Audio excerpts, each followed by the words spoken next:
سلام و عرض ادب و احترام. میلاد هستم از چنل فوتوفن با یه ویدیو دیگه در خدمتتونم. میخوام در مورد خمیرقل توضیح بدم بهتون. ممنون میشم اگر که به دردتون میخوره این ویدیو و حس میکنید که ویدیو جذابه براتون ما رو لایک کنید، اگه نظری دارین کامنت بذارید و دکمه سابسکرایب رو بزنید تا ویدیوهای بعدی هم واسهتون بیاد اگه واسهتون جذابه. من قبلا از خمیرقل مکانیک استفاده میکردم دوستان. خمیرقل خب اونایی که حالا آشنا تازه وارد این حرفه شدن، خب خمیر قل نسبت به سیم قل فرقش چیه؟ خب اون به صورت مایع است خمیره و سیم قل حالا تو انواع مختلفی که دارن تو سایزهای مختلفی سایز بندی دارن دیگه، نازک و فلان و چند دهم. خمیر قل به صورت مایع است. واسه تعمیر کارای بیشتر لپتاپ و موبایل من خیلی پیشنهاد میکنم استفاده کنن از خمیر. برای آیسی ها و پایه ها که تعدادشون زیاده، حالا SMD ها، خمیر قل خیلی مناسب تره، راحت تره باش کار کردن. ارزم به حضورتون که من این رو روشن کنم. خب خمیر قل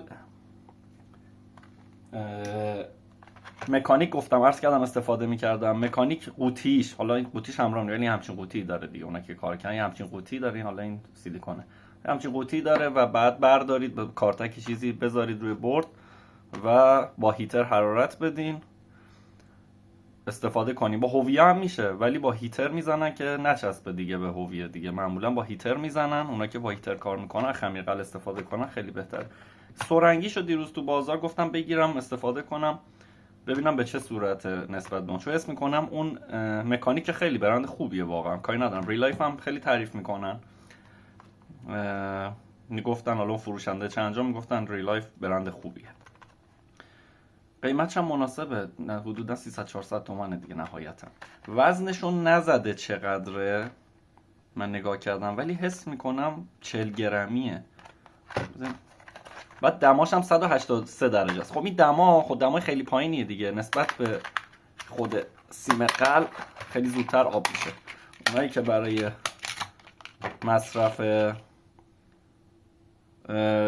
به صورت مصرفی که روی لپتاپ استفاده میکنن، روی برد استفاده میکنن، خب دما پایین خیلی به کارشون میاد دیگه. یا بردایی که زود سرد میشن، یعنی به شما اجازه نمیدن، هتسینگ یا خنک کننده توشون استفاده شده و اجازه نمیدن که دمای بالا استفاده کنی، دما رو زود میارن پایین. خمیرقل خیلی مناسبه دمای 183 درجه. 183 درجه خیلی سریع. خب میدونید هویه 450-60 درجه است نوک هویه حرارتش، ولی با 183 درجه روی هیتر تنظیم کنید سریع آب میشه. یا هویه خیلی سریع اینو آب میکنه و اجازه نمیده هتسینگ سردش بکنه، ولی قل اگه بخواید سیم قل استفاده کنید خیلی اذیتتون میکنه.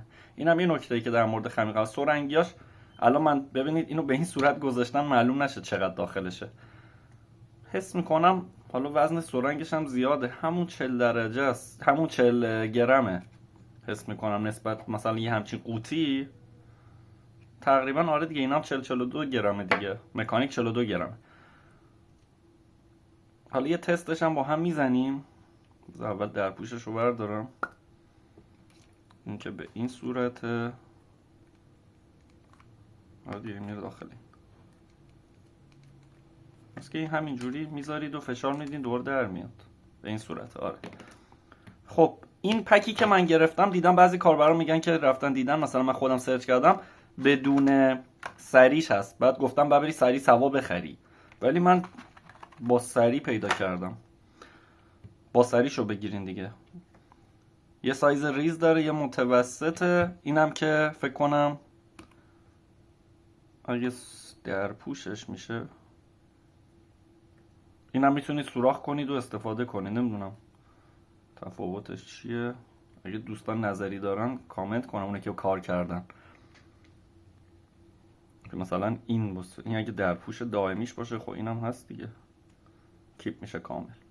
بعد میگفتن خوش شده نگیرید و تاریخ، ولی مثلا تاریخ رو این پیدا نکردم. چینی هم هست برند ریلایف، تاریخ هم نداره. چرا 19/2/2025 این تولیدشه انگار. نمیدونم این تولید یا انقضاه. حالا استفاده کنیم معلوم میشه. اگه تاریخ انقضاش باشه که تموم شده، 4 ماه تموم شده.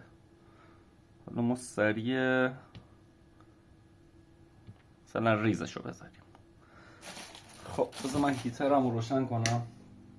میذارم دمای هیترم رو روی همون 200 درجه. البته میخوام الان بذار ببینم یه آیسی رو روی بردی برداریم، یه آیسی معمولی 8 پایه. بذارین زوم رو یکم واسهتون زیاد کنم تا جایی که راه میده به من و کیفیت نیاد پایین. فکر کنم خوب باشه. فکر کنم این زوم خوبی باشه نسبتا. این آیسی رو در بیاریم. خب خمیر روغن فلکس، یه مقدار دستساز خودم ها. حالا یه ویدیو هم در مورد همین فلکس واسه تون میسازم.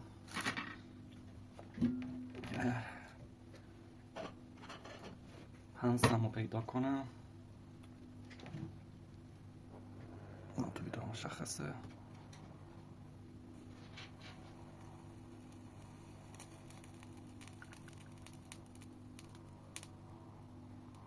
اینو دستساز درست کردم. یه مقدار آب انگار توش بود، سوخت.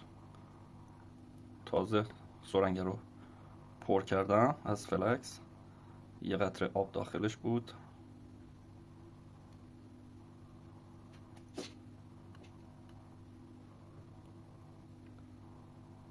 من این هویه هیترم درست نمیرسه به این قسمت، ولی دیگه کاریش نمیشه که مجبورم کج بگیرم و نشونتون بدم.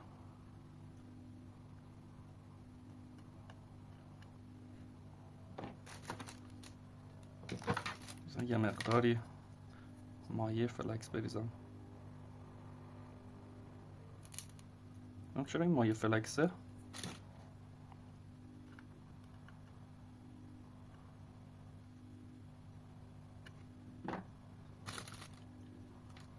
چرا مایه فلکس دود میکنه؟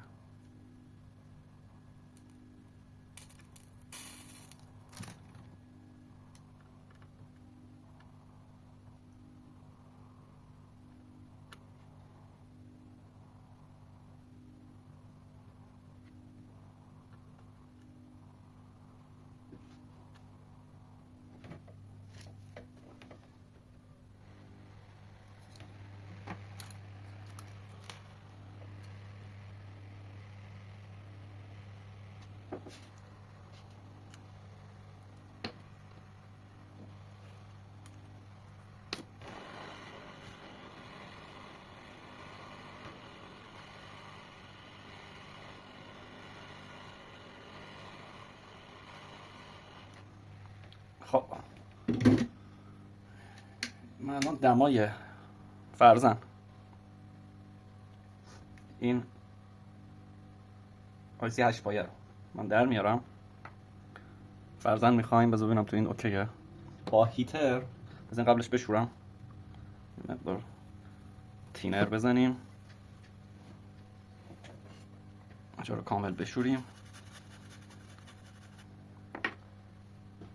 خب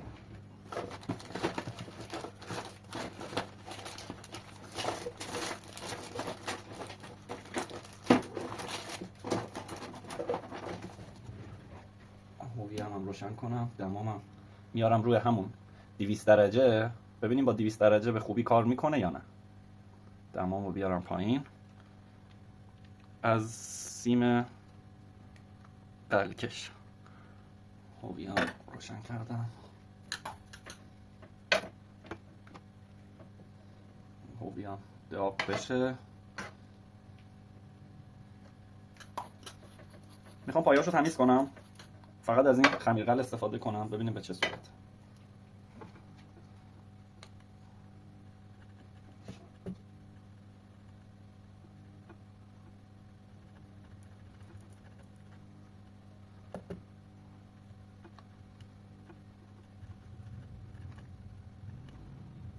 خب قل پایه‌اشو کامل گرفتم.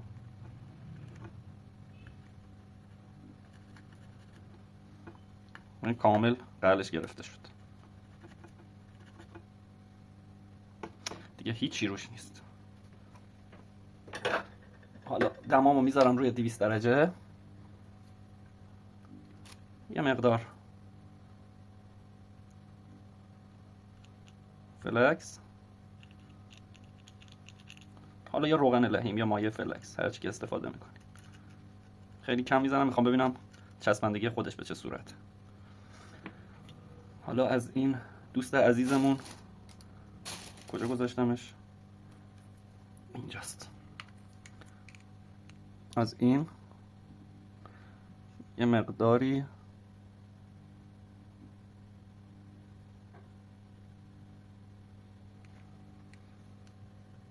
اونقدری که شما دارین خوب میبینین الان من نمیبینم، یعنی چون من زیر لوپ الان کار نمیکنم، دارم از بالا نگاه میکنم، گوشیمو گذاشتم بالا و از بالا دارم میبینم. خب حرارت 250 درجه بهش بدیم ببینیم به چه صورت میشه.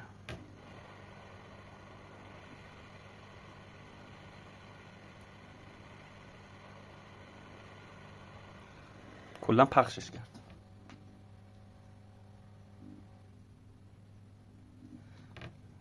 و 250 درجه هم انگار اینو نمیتونه. بزنم از سر رو بیارم.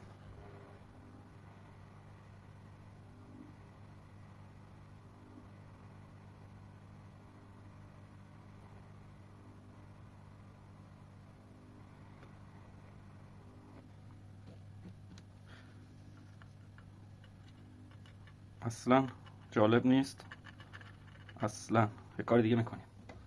پس 250 درجه تا 250 اومدم جواب نداد. بیایم کامل بشوریمش، یک بار دیگه بدون فلکس بزنیم.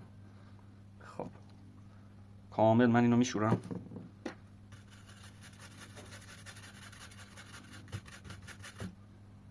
اصلا نگاه کنید فلکس هم چسبید به این.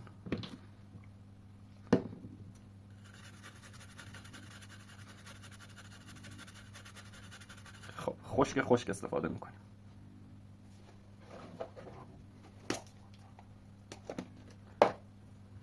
کامل خشکش میکنم که دیگه جای حرف و حدیثی نباشه.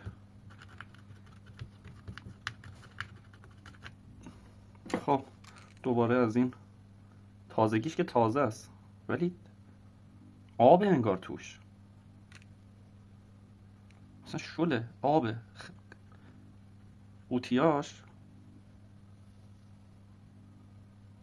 روشم ننوشته قبل از مصرف تکان دهید. دمامو میبرم بالاتر، بادمو کم میکنم، میذارم رو 300 درجه، 296 درجه. سلام.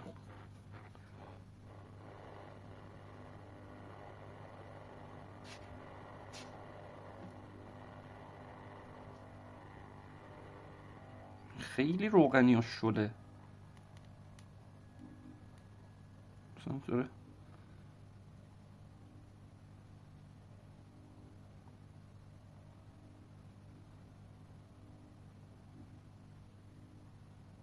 داره یه اتفاقایی رو 300 درجه میفته. نگاه کنید داره میره سمت پایه ها، داره جمع میشه، اون مایع و آب داخلش داره از بین میره رو 300 درجه. نگاه کنین اون روغن خودش روغن داره. پس توی فیلم های یوتیوب که نگاه میکنین اینو با یه روغنی استفاده میکنن خمیر غلاشونو. نگاه کنید دوستان الان تازه روی 300 درجه اون حالا فلکسی که انگار ترکیب شده باش، هر چی که خودش داره روغن لعیم داره، هر چی که داره از بین رفت، پایه ها داره قل میگیره، داره میدوه میره سمت جاهایی که باید بره. پس 183 درجهش الکیه به نظر من الان روی 300 درجه کلی نگه داشتم، تازه میزون داره میشه میره جایی که باید بره. حالا میگیم مثلا هیتر من اصلا 30 درجه افت داره، پس 183 درجه به نظرم فایده نداره. الان نگاه کنید تر و تمیز پایه ها قل گرفت. من اینو باید خودم زیر لوپ دقیق ببینم ولی قشنگ بود. به نظرم دما رو ببرید بالا و برد اذیت نشه. رو 300 350 3 4 ثانیه 5 ثانیه بگیرید اون مایع خوش میشه و بدون هیچ روغنی هم استفاده کنید. حالا این برند ریلایف. مکانیکی یکم غلیظ‌تره. مکانیک تو قوطیه یه مقدار اونایی که استفاده کردن میدونن زیاد نمیخواد استفاده کنید. یه مقدار روغن بزنید باش قاطی کنید اشکال نداره. عرض کردم کسایی که حالا خارجیان حرفه‌ای دیده باشین تو ویدیوها میسازن، ترکیب میکنن با مایع، با یه روغن قاطیش میکنن، ولی دیگه تمیزکاری داره. مثلا نوک اویر نمیخواد بچرخونید. خب اون آیسیمو میارم جهتش هم که بله درسته. این نوک اینا پاک کنم. یه مقدار گرون واسهتون تموم میشه دیگه. خمیرقل یکم واسه تعمیرکارا یه مقدار گرونتر تموم میشه ولی کار تمیزتره. خب اینو میتونید با فلکس بزنید. حالا که این سرد شده، من خودم اینجوری راحتم. حالا روغن لعیم خوبم دارید میتونید برای اینکه بچسبه. خب آیسی رو قرار میدم. شاید هم نمیدونم یه مقدار کم زدم به نظرم. یه مقدار دمام میبرم بالا دیگه گول نمیخورم. خودم سر کار نمیذارم خیلی. من توی مقدار دمام میبرم، یه مقدار بیشتر میزدم. حالا امتحان کنید.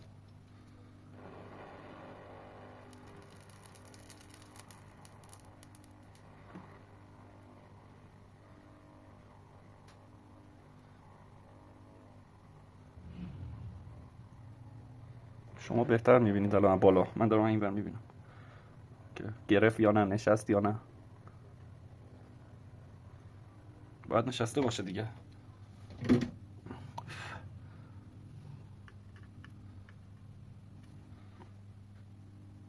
خوبه به نظرم خوبه. فقط باید یکم بیشتر استفاده میکنم. من حس میکردم غلیظ‌تره ولی رقیقه. بیشتر استفاده کنید. ولی نگاه کنید چه تمیز میچسبونه. یه مقدار بیشتر استفاده کنید. حالا من این پایه‌سازی مجددا میکنم. اگه مثلا الان بیام یه خرابکاری بکنیم ببینیم چی میشه. رو پایه‌ها یه مقدار میزنم ببینیم قشنگ میره بشینه. یکم از این خمیر قل استفاده میکنم، یه حرارت بهش میدم ببینیم چی میشه.